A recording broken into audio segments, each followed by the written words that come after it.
Hi, I'm Jeremy Twaits from National Instruments, and I'm here at European Microwave Week with Robin Irwin from Konrad Technologies. Robin, can you tell us about the demo that you've got today? So today we've got a demonstration of Bluetooth low energy, Bluetooth LE, but this time inside a tire pressure monitoring sensor, or tire pressure monitoring system, TPMS. And what you can see here to my left-hand side is that sensor inside a pressure sensor, an aftermarket one, that's connected to a Schrader valve. And what I'm showing here with this demonstration is its ability to send Bluetooth beacons.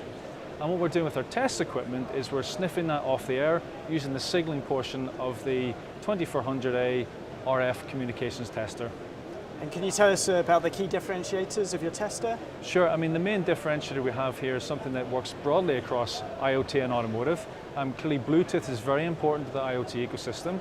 What we're starting to see is that in the automotive field, particularly for TPMS, people are beginning to move away from those proprietary sub 1 gigahertz bands, maybe towards the 2.4 ISM band. So to that end, and actually maybe don't even need a receiver in the sensor, they can have a Bluetooth LE device sending beacons, and our test equipment will capture that, functionally test it. You can see behind me measuring temperature, pressure. That's a really good way inside the 2400A using our signaling subsystem to do three things, three use cases I would say. End-of-line production test, the second would be repair and service, and thirdly product lifecycle testing, all at a very low cost.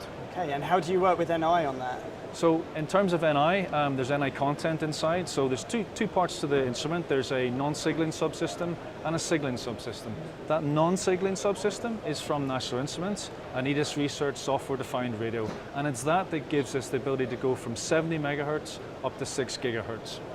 Great, well thanks very much Robin, and for more information please go to ni.com/automotive.